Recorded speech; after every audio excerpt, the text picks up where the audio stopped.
Something unique is coming to your table, and it's delicious. Served up on Flexel NX plates, advanced flexo printing technology, uniquely Kodak, game-changing packaging from manufacturing to printing to your home. Meet us at the intersection of materials science and imaging technology. This is how global brands create packaging that becomes scene stealers on the store stage worldwide. Grab your favorite snack. We're going backstage. From plate to print to you. Unique and unmatched Kodak technology, printing plate material, imaging systems, powerful film technology. Imaging the plates, greater productivity, superb stability, unprecedented fidelity. Printing the package, consistent, efficient, cost-effective, transforming a craft into a true manufacturing process. Branding the goods, design freedom, brand integrity, shelf impact. Cost-effective flexo printing without compromise. Exceptional quality comes standard. Competitive edge, super sharp. From strength to strength, setting the benchmark again and again. True, consistent results. We got the process right. From factory to store, package printing is here, there, everywhere. We're pioneering change, challenging the status quo. We are the new face of Flexo. Don't forget the snacks.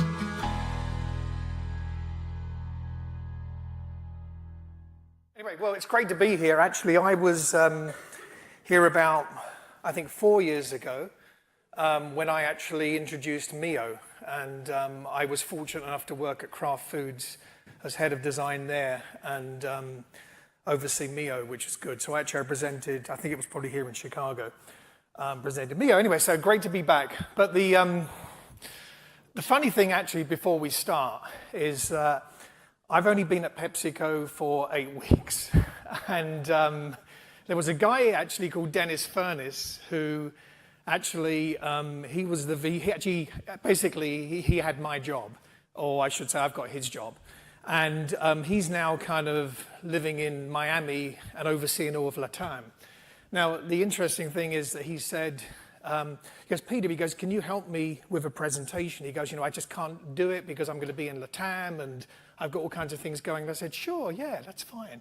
But anyway, the interesting thing I just want to say is that both Dennis and I went to Camberwell. And so we actually studied at the same school in London many years ago. And I found, this is actually the mugshot page from when we were in school. So actually, every year you basically do they take a photograph of everyone's face and basically put it up there. And of course, as the year goes on, everyone starts drawing on the faces and putting, pipes and crazy hair. But actually, that's me. That's Dennis in the far right. So, and the other thing actually Dennis hates is that actually when I graduated, I was actually asked back to run the degree course for 2 years. So I actually did that for I was asked back to run the degree course. I did it for 2 years, but I thought I need to go out and do the kind of, get into the business and do the real thing. And so anyway, the crazy thing is I actually taught Dennis. So actually, I taught Dennis, and he hates me bringing it up, but I don't care because he's not here and he put me in this position. So anyway, and I always say that we've kind of like a fine wine, we've got better with age. So anyway. So that's a kind of a very serious image for me. All right, let's get on to business. Let's kind of get on to the kind of great work that we're doing right now. So anyway, we're talking about leveraging packaging to drive a meaningful experience. So I'm actually going to lead you through a few case studies, and it's the Quaker. So basically, Quaker's been around for about 140 years. But the thing is, actually, it had no narrative. There was really kind of no narrative around the brand. The brand basically had lost its kind of meaning. And also kind of oats are commoditized. So when you think about it, also nutrition is the pillar of the brand. I mean, nutrition's really important. And the other thing also is that cereal generally has kind of been under decline. What I'm going to show you actually is a video right now, which was actually an internal video that was basically produced to say, okay, we need to kind of kick off this brand, kick off this Fizz ID, and really talk about who we are and the roots and where we come from. So let me play this real quickly.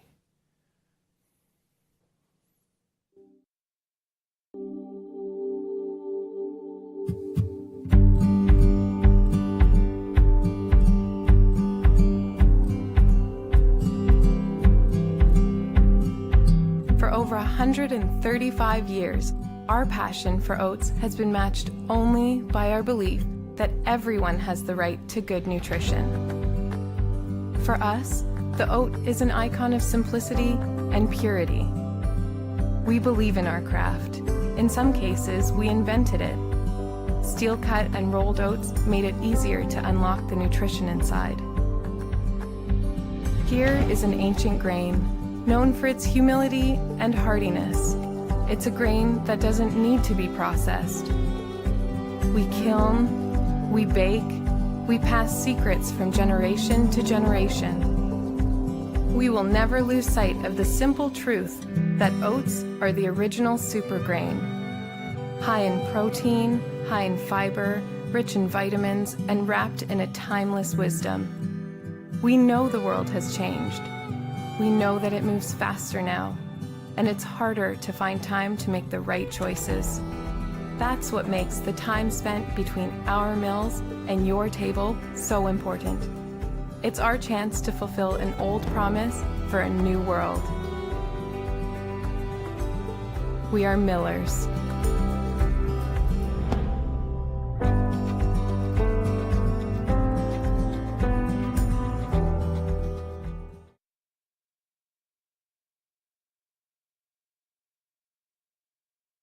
So let's talk about the journey, the Viz ID. So actually it was a long journey because when you think about this brand, it's huge. It's a big global brand. When I grew up in England, I remember Quaker Oats. I remember my mother making porridge out of the Quaker Oats brand. So obviously it's very poignant and meaningful to me. So when you think about basically the journey, we actually started off with a semiotics audit.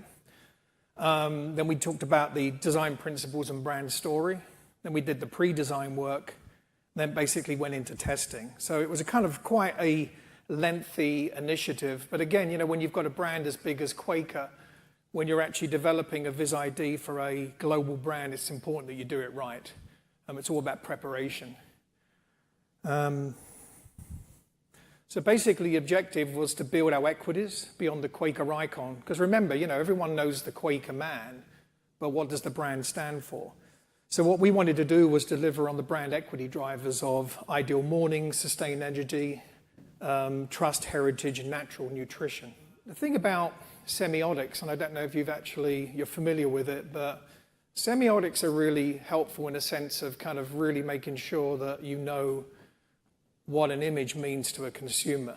So I always say, like, if I said to you mountain, you would probably play back to me ice, cold, snow, blue sky.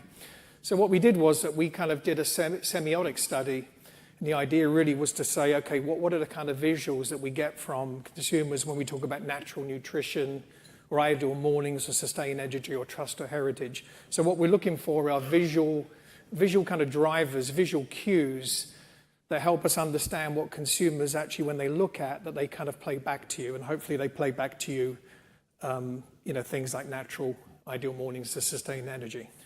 So anyway, so when we think about, natural nutrition driver, we've got dominant codes, but we also have emerging codes. Dominant codes are what you find that consumers are kind of playing back to you, but there are these emerging codes that kind of lead you to something that's actually more on the horizon, something that's actually in a sense of trend-based. And so what we were finding actually was that, with emerging codes for natural nutrition, it was like a lot of white, bright colors, the images of healthy people. We talked about these kind of natural color palettes and natural textures and very kind of hand-drawn, handmade, kind of images and stuff. Here we go.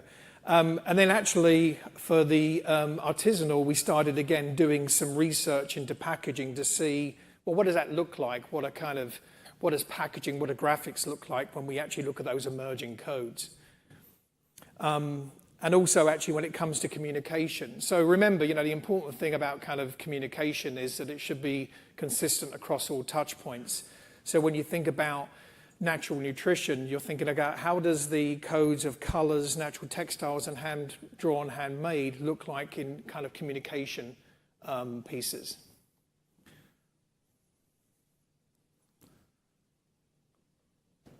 And then you have the visual heritage. So when you think about dominant codes, when you think about the Quaker man, and you talk about trust and ingredients, you've got these very kind of iconic, very heritage-looking objects. But when you think about emerging codes, it becomes it's more in a sense aesthetic, more modern, more contemporary. There's more to do about togetherness and trust. And also, it's actually, I would say, kind of cues on very modern, and very kind of contemporary. The interesting thing actually is that for the packaging, what we noticed was that we were using a lot of blue sky in Quaker. And it was like the kind of category code. So what's interesting is that there are always these category codes that that consumers use to kind of shop.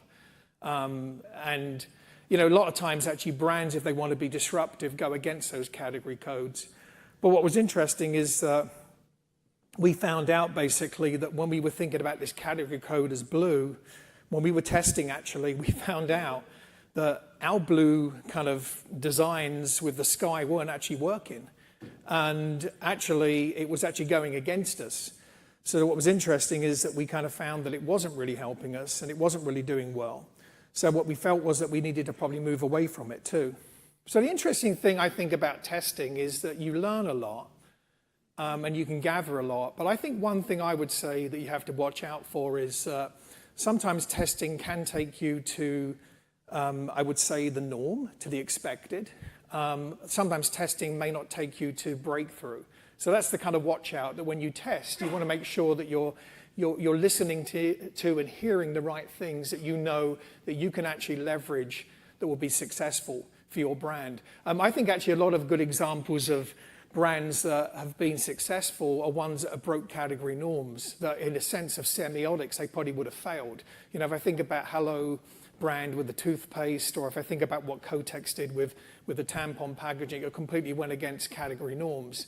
And so I just want to be careful that sometimes you have to be very, very watchful when you do this kind of testing to make sure you're hearing the right thing and leveraging the right thing.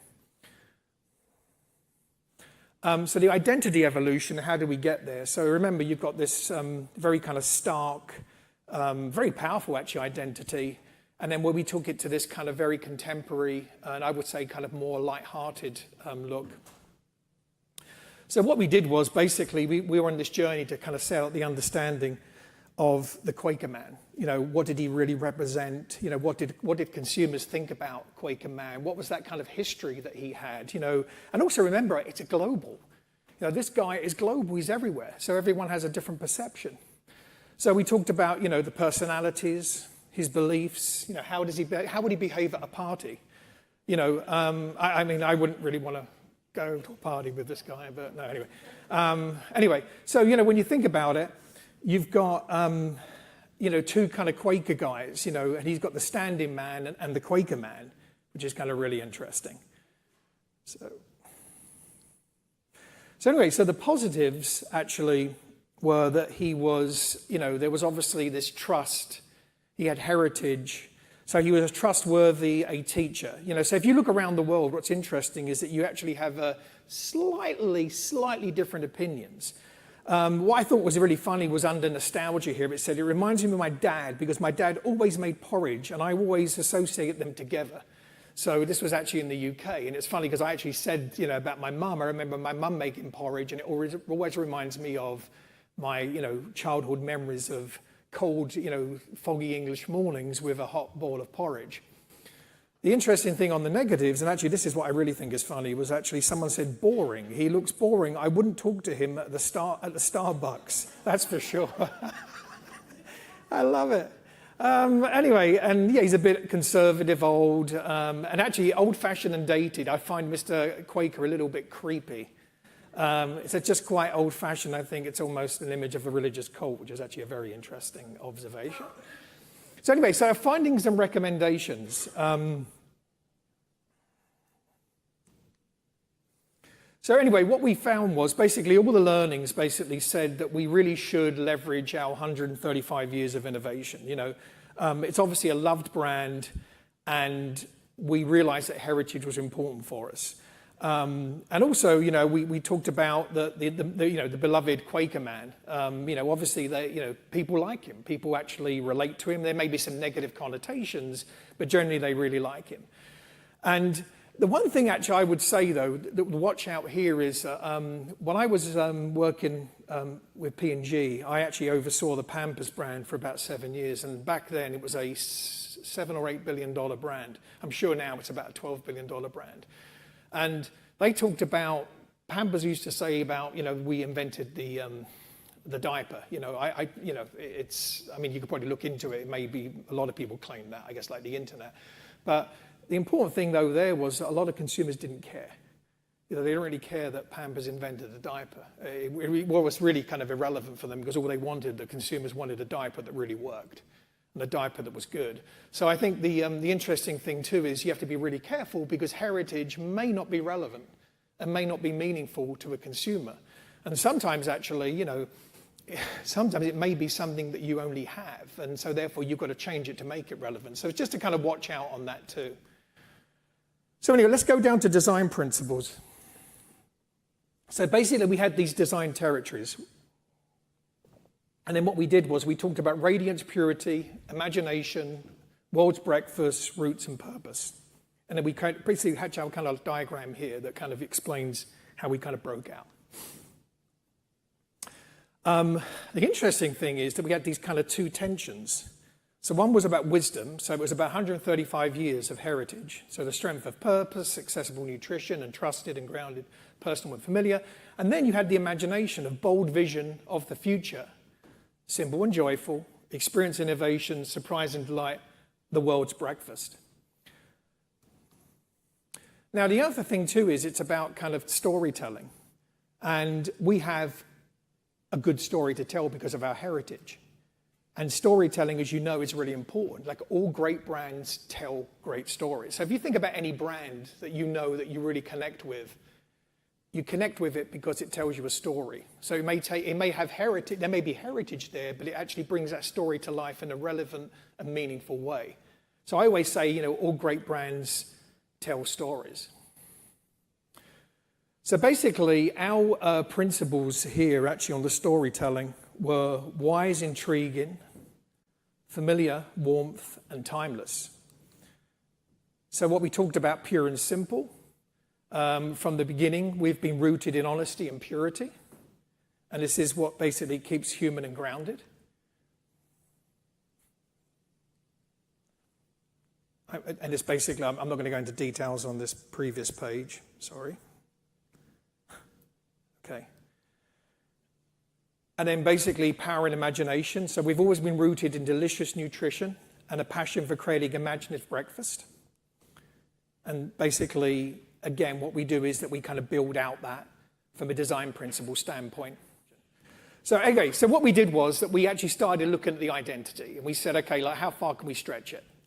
So what we did was we started looking at visual, expressions of Quaker Man. And we said, okay, how far we can go. So we got step, stretch, and leap.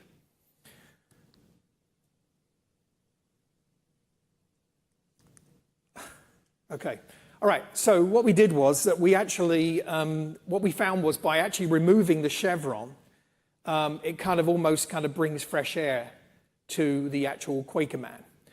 And then what you do is actually, if you kind of take this whole if you reduce it, maybe it's okay, it's a bit of a stretch. But if you actually really want to push it, get rid of the chevron and then just have the Quaker Man there. So in a sense that he's out of the box. You talk about vitality and vibrance. There's a flowingness to him. You can see his necktie is moving in the wind. So there's that kind of vibrancy, feels more human.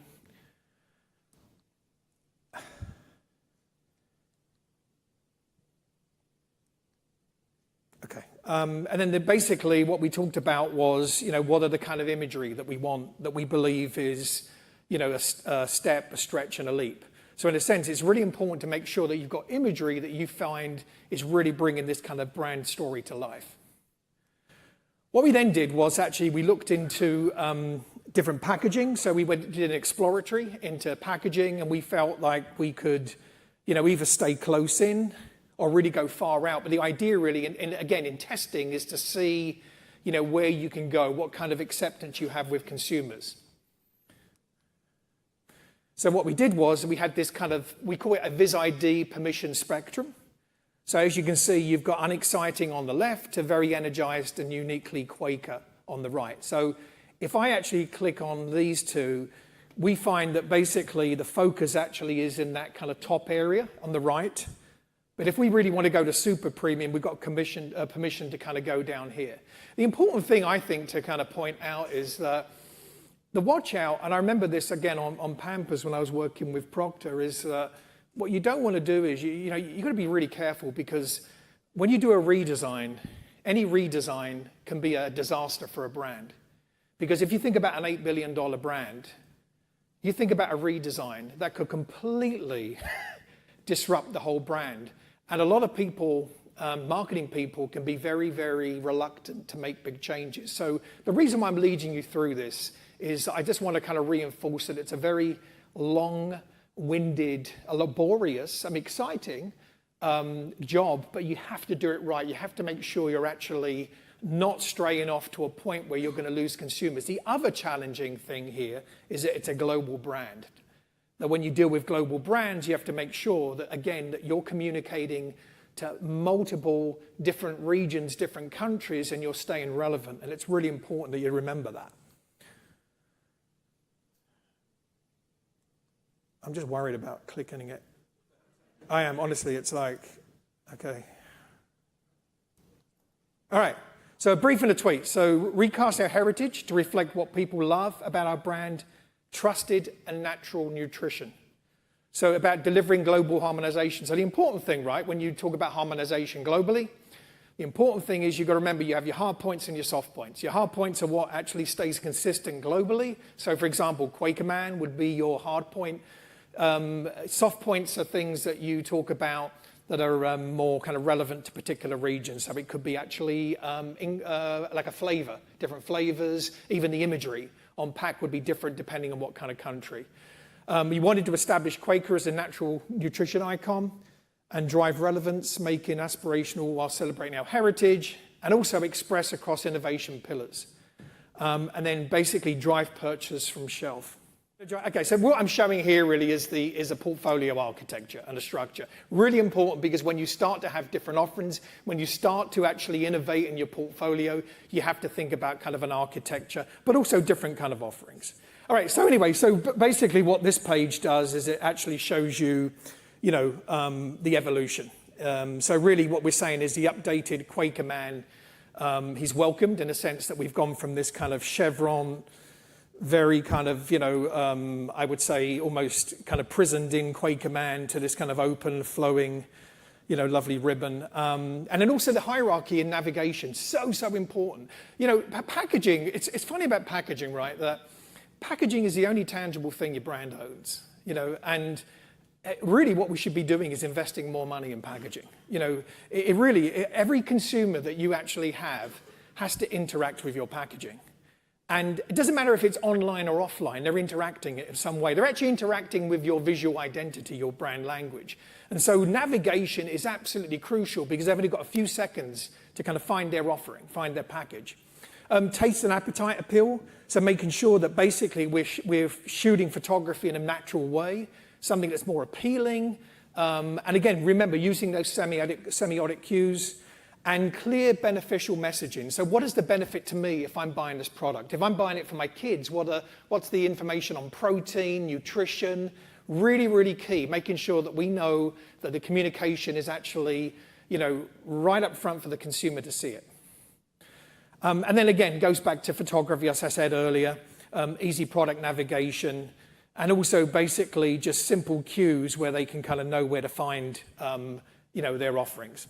All right, so I'm just going to show you a quick run of packaging. And I'm actually going to, at the end of it, don't think I'm like going off onto a tangent here, because I will kind of come back and frame everything up so you go, okay, I know what you're talking about. So I'm actually going to get that at the end. All right, so basically here's the new packaging for basically the old-fashioned oats.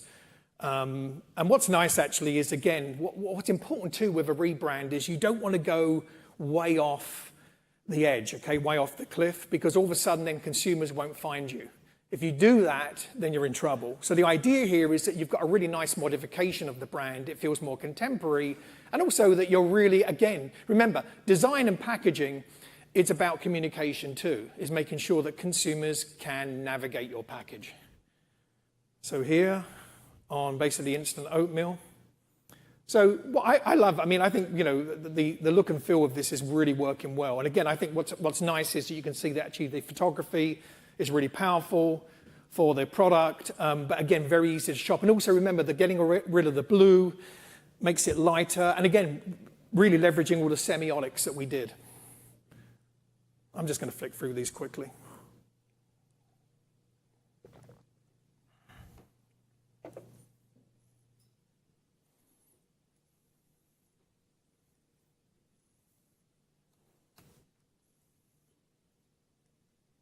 You're working, doing well. So this is everything together. Now, again, what I said about architecture. So really important that when you actually have a big brand like Quaker with many offerings, it's important to have a very clear, very robust architecture. So what that means is that you actually have your distinctive pillars. So one's about clean nutrition, the other one's about, you know, everyday goodness, etc. But the idea is that you start to have language that brings those pillars to life, because there's obviously a promise in those pillars, so that kind of helps you communicate what the pillars stand for, but it also helps the consumer understand what they're kind of buying. But architecture is really important. Architecture is also important for innovation, because if you're innovating in a particular pillar, it basically, or sometimes actually in pillars, you may not have many products, so you know that that's an opportunity for innovation too. This is actually the old packaging, and this is the new one. So really nice, actually, a really good good representation. But the other important thing too is remember that with VisID, it's all about kind of communication across the different touch points. So you've got your consumer channel, you've got your pack, you've got your product. So you've got, you know, food service, you've got basically, you know, new product launches. So in a sense, it becomes this kind of 360 brand experience. And so therefore, the VisID is really that thread that holds the whole brand together. So one thing I want to hit on, actually, which is really important, is that when we did this new VisID, we actually used the anniversary, the 140-something anniversary of Quaker to announce and celebrate this new brand. So what we did was we created this special kind of anniversary kit, and it was actually sent to retailers, not consumers, and it was really good for like kind of media relations and kind of promotions. It was really kind of celebrating our long-lasting relationship with retailers for over 140 years. And what it did was it basically allowed us to use the VisID in advance of packaging. So basically, it was a good setup to then announce this new look and feel. So in my, you know, intro, it was you read about timing. Timing's really important. It was very important here that we kind of launched this to set up the VisID. And this was a great kit, actually. Point to the screen. There you go. And it was a beautiful kit that we produced. Go back a little bit. Sorry, guys. Now, the other thing, actually, that I want to talk about is that we also actually created this concept store, and it was called the Otery. And it was actually created by the design function. And what's really cool at PepsiCo is that PepsiCo has this design center in New York. In Chicago, we have a design center too. And this was actually created by the creative team, the design team. And they had this idea of actually opening this store. The first store actually opened in Sao Paulo in 2017. And really it was created to halo the brand as a destination, make it basically a significant investment in basically leading into the oatmeal trend. So it was a really nice idea. There are two right now. One's actually in Mexico City. But let me just lead you through this video, and it'll give you a good idea on what we are doing down there. In fact, before I go into the video, actually this is the business model vision. So basically, it was about creating this temple for health around the value, heritage, and culture of oats.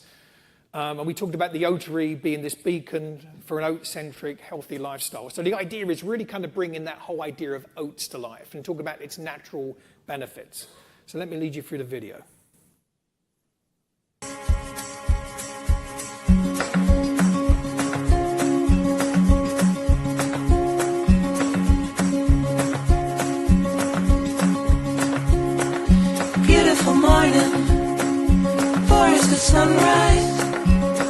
another season, and the world goes by, and off we go. And off we go.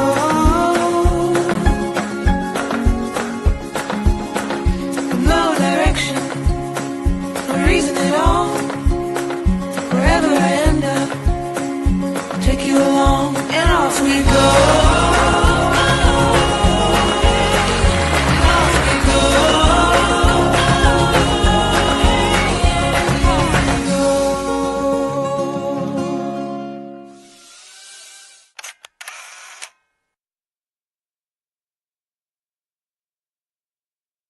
Is from the Otary, but the idea really is that you point here. The idea is that you point this. There we go. Anyway, the idea is that you've got this really kind of cool store that you go in. It's kind of, let's talk about serving brunch all day, and you go in and you can order any kind of meal that's basically made up of Quaker ingredients. Basically, these are just kind of stills of the. I play the piano, and I wonder if that's it, because my fingers move really quickly. I wonder if that's it. Okay, and I've got one more video to show you on the... Okay.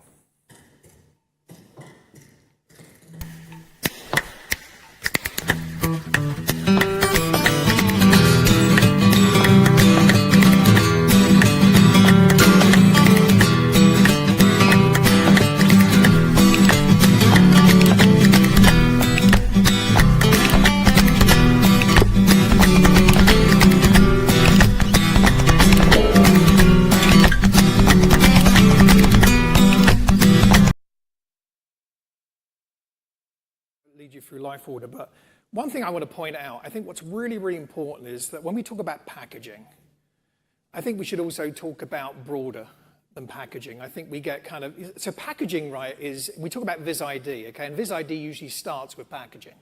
And what happens is you work with agencies or you do it internally. And what you're doing is that you're basically developing an identity, a visual identity for your brand, and it usually manifests in packaging. Then what happens is that basically, once you've created that identity, then it kind of lives outside of packaging and starts to come to life. I think the important thing that we've got to realize that's really changing right now, and this is why actually when I left S.C. Johnson to join PepsiCo 8 weeks ago, what PepsiCo are doing right now is so exciting because what they're doing is that they're really exploring design. And packaging is part of that communication vehicle. So when we think about packaging, think broader too. Think about packaging being the catalyst that kind of brings everything to life. And I think what's great with the Quaker is that it started off with that really intense 2 years of hard work through semiotics, defining your principles, building it from the brand purpose to basically develop a very robust identity. And then once you've got that robust identity and that basically that visual language, then what you can do is you can actually apply it to many different things. And I think what PepsiCo are doing is that they're actually taking that language and they're building it out and creating experiences. So we hear about experience design. It's all about experience. The Otary is about an experience. It's about bringing the brand to life.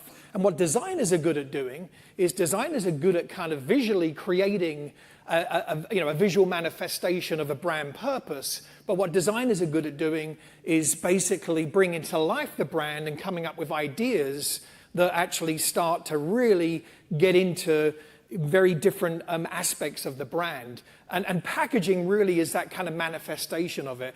One area that I think you guys need to really think about is smart packaging, is the interactive packaging.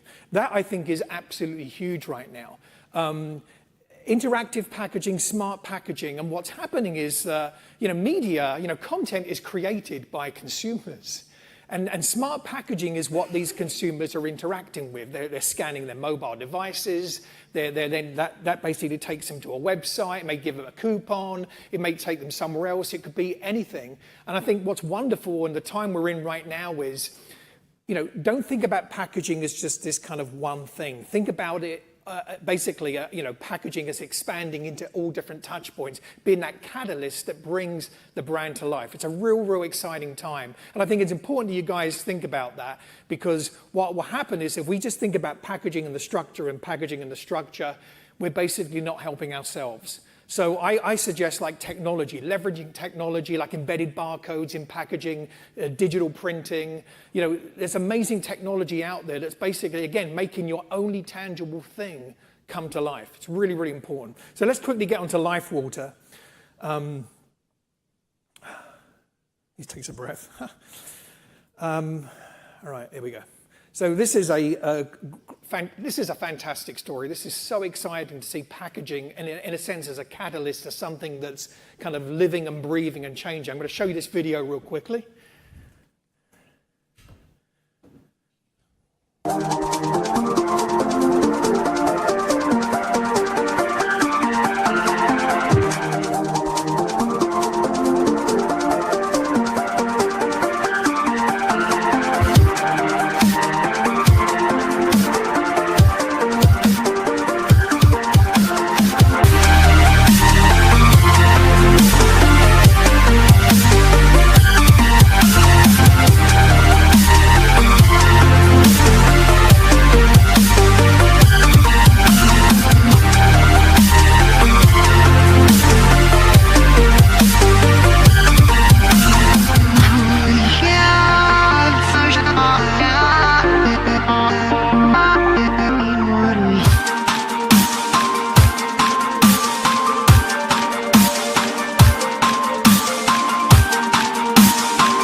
Now, how did that happen? There we go. All right. So anyway, Life Water actually is it's a premium water brand, and so this is another cool thing, right? So I didn't know this, but the brand actually started. It was a conversation that Mauro Puccini was having with Indra and the design team, and they were looking at white space opportunities for a new beverage. And there was a white space opportunity in the fact that everyone's doing water and they're all talking about the ingredients or the electrolytes or the content, but there was this big opportunity to say, well, let's do something very different. Let's look at the kind of something that we can kind of connect water to something that's more cultural. So we talked about kind of connecting consumers through meaningful and basically cultural ways. So the brand purpose actually of this brand is through everything we do, we advance and showcase the source of creation and creativity. And I'll go into more details here. So basically, right, the brand is integrated under one team. So what's different actually compared to a lot of brands at PepsiCo, it's one team that really kind of runs this whole brand. And again, what's cool about design and cool about what we're going here is that you think about all the different touch points. So I hit on that on Quaker. But you've got all these different touch points that bring this brand to life. So therefore, you kind of create this holistic brand experience across all different touch points.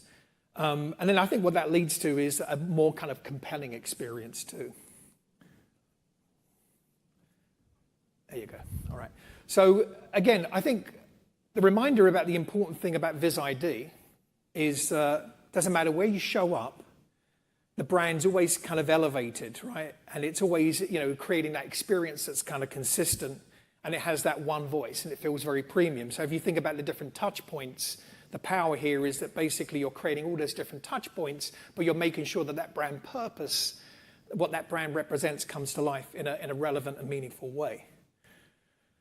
So how we kind of talk about it are these kind of three boxes. So we talk about disruption. So you create this kind of point of difference by coming in and being disruptive. And I'll go into a little bit more detail in that in a minute. Then what you do is that you come up with this kind of idea, disruptive, something out of the box. And then what you do is you kind of showcasing it, you bring it to life. So you bring basically this whole storytelling around it. And then what you do is you basically advance it. And therefore what you do is that you then bring to life, and then you start to launch this whole idea of the concept behind Life Water, which is basically leveraging creative talent. So if I go into this kind of diagram here, so what you do is actually there's a thing called a cultural anchor, and the cultural anchor it's an insight that basically Life Water took, and it basically represents a real tension or dynamic that basically deserves broader appeal.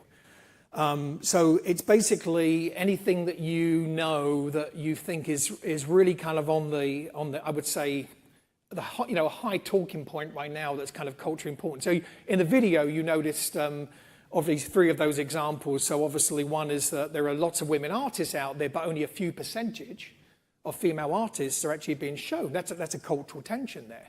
So the thing about Life Water, which is really, really cool, is it's actually not taking advantage, but really bringing to life the idea of this kind of cultural tension in a relevant way.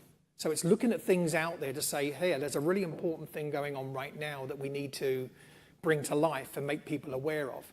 And again, very different to customization. So when you think about customization of bottles, from the outset, you could look at it and go, oh, it's just a different design on a package. But it's not. It's a lot broader than that, a lot more meaningful than that.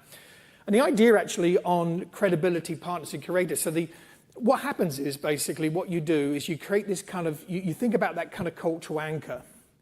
Then what you do is you actually partner with someone that's really credible in the design business or the fashion business. And they're kind of local, they're global, they're trusted partners.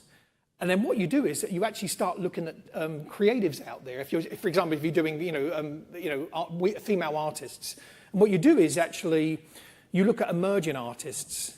They may not have agents. These aren't artists or designers that are actually very well known out there, but you're basically looking at people that you think here's a group that are really talented, but no one really knows about them. And what you do is you partner with them. And then you start to actually, obviously there's a selection process. You partner with them, and then what happens is you basically bring everything to life. And what's wonderful is that you're giving a chance, an opportunity to these highly talented people. You're giving the opportunity to design the actual packaging. We do not kind of guide them in a sense to say, here it is, here's the format, you create it. You bring it to life. And then what we do is that we help them through basically any kind of online communication, publication. No TV actually is involved here. It's all basically through kind of media, non-TV. And it could be an art exhibition, it could be something that's happened in a gallery, something again online, but it's actually very, very powerful and works very well. So basically, this is a case study for the women in the arts. So this was basically 51% of today's visual artists are women, yet their work makes up less than 5% of permanent collections, which is crazy. And then basically what we did here was that we actually partnered with these artists and said, okay, why don't you start designing some bottles designs for basically Life Water. And then we'll kind of be able to kind of showcase you and bring this to life. So I've got some videos I'm going to show you real quickly. Okay, so here's one.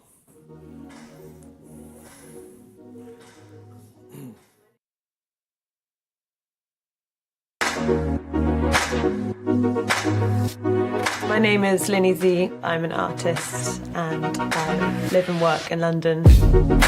I always want women to be the protagonists in my drawings. Life Water's aim to get more exposure to female artists is incredibly positive.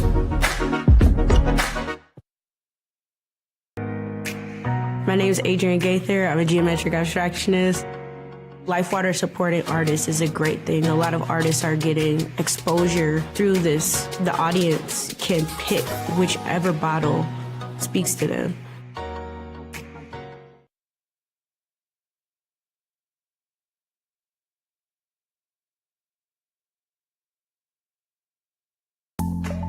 My name's Trudy Benson. I'm a painter. Something I really liked about the Life Water project was that all of the artists represented are women. Women are underrepresented in the fine art world, so you have to really ask for what you want and go after it.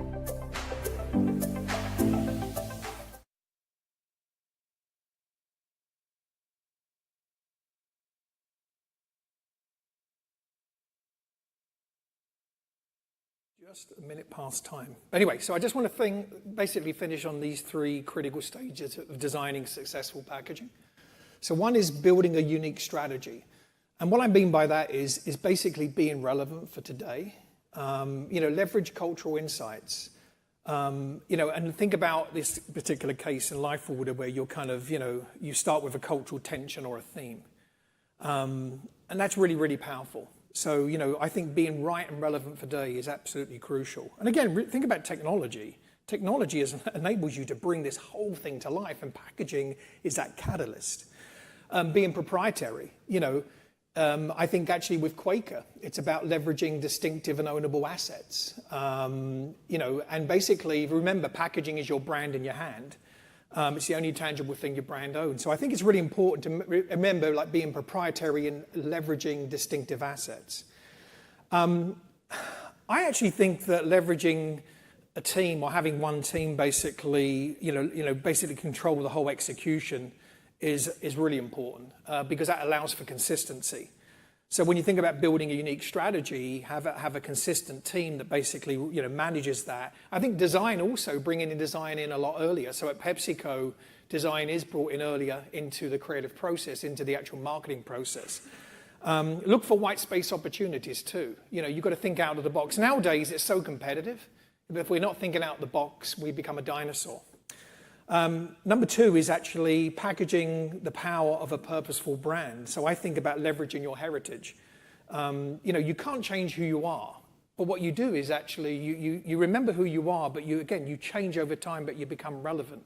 I worked on Maxwell House for Kraft Foods, and Maxwell House could never walk away from what it stood for, what it represented, but it just had to change over time to be relevant to the consumer.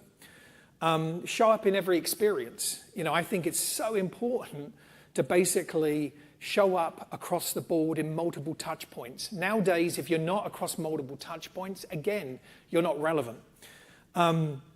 Relevance and timing. Great packaging leverages opportunity. So I think about the actual launch of the Quaker anniversary package is a great example of great timing. I think actually in this particular case for Life Water, I think the timing of just having a new artist or a new a fashion designer, come onto the packaging every 6 months is really important. So timing and is really kind of, I think, very powerful. And I think also basically about getting the great balance of product placement and consumer timing exactly right. I think that's really important too. So you've got to kind of think about how do you kind of manage that. And lastly, on developing agile packaging to convey a message, I think, basically breaking the norms and bypassing process. So in big companies you have stage gate. I think sometimes bypassing that and breaking that allows you to be more agile. And actually in Life Water, for example, that's what kind of happened, was that we kind of had this idea and jumped on it and moved really fast. And again, a lot of times that would probably freak people out, but sometimes you do it. And then, again, I think with innovation, you fall fast, you learn really quickly, and you kind of get up again and try something else. So I think that was a really good example of actually how something worked by bypassing the process. And I think changing regularly. I think, again, we need to leverage technology because we've got great technology out there. We should be leveraging digital technology, digital printing. If it's out there, use it, and use it in a creative way. Don't use technology for the sake of technology, but use it in a relevant and meaningful way. And lastly, I think, leverage earned media. So word of mouth, PR, any kind of, news articles. Again, remember that I think breaking away from traditional advertising isn't a bad thing. Not to say that advertising is not important and it's not needed, that's not true. But I think that we need to think broader than that. We need to think about the power of the package, and we need to think about how powerful the packaging is. And basically, also, I think the future of actually the package. There's so much going on right now that we need to think about how do we use that as a very, very powerful tool, a very powerful advertising tool that really is, at first moment of truth and second moment of truth. And leveraging that and thinking about different ways of communicating is really, really important. Okay, well, that's it. I thank you very much. Sorry about the weird controls. Yeah, Peter, are you going to be around for a little bit? Maybe. Okay. So maybe you'll have a chance to catch Peter on some questions. We do have one question from online. And why don't we take that, Peter, and then we'll... Yeah, sure. And actually, I did forget to say we have people online, so I forgot to say that at the beginning. So great that we have people online listening to this too. So. Yeah, Peter, so the question from the online user, what was your #1 challenge when doing the rebranding, and how did you go around to fix it? I think the #1 challenge with any rebrand, I don't think it's, so actually I'm going to laugh because I've only been here for 7 weeks, so I can't speak for experience, but let me tell you, I think the only challenge about any big branding project is there's always this risk of stretching too far that you will alienate your consumer. There's always a want and a yearning to do something that's kind of polarizing and different. And I think what you have to really be careful with is you have to kind of be honest and say what's working and what's not working. So when I think about distinctive assets, I always say, so I've actually been in meetings where marketers, and again, not at PepsiCo, these are other experiences, but I've been in meetings with marketers where they start telling us, the team, what the distinctive assets are. And I'm going, hang on a minute, hang on. That's not for you to tell. You know, it's basically for consumers to play back to us. And so what I found actually, the watch-outs are, don't get rid of things that are distinctive that consumers recognize. Or I've actually seen cases where a marketing person, in fact, good to the last drop was Maxwell House, right? That's the tagline. Oh, that's an equity. You know, it's really important. Do you know in consumer testing, no one ever played it back? In fact, actually, quite a few consumers played it back to Folgers and thought it was the Folgers tagline. So I think the watch out is be really careful, don't know what your distinctive assets are, make sure consumers are telling you what they are, don't let the internal team tell you what they are. Don't jump and think you want something completely polarizing and different, because that's not always the right solution. The reason why these really funky, cool brands are coming out with things that are groundbreaking and different is because they can do that. They're new, they're polarizing, they come in. Big brands can't necessarily do that. So I think you have to be very, very careful. So they're kind of watch outs when it comes to branding. Thank you very much, Peter. Oh, okay, good, thank you. All right. So if anyone has a problem with that thing, Yeah. I'm gonna disappear very quickly. We I mean, learned from you how to handle that one. Okay, well, yeah, they've got to stand here and do that. Okay, thank you. Thank you, Peter. Thank you.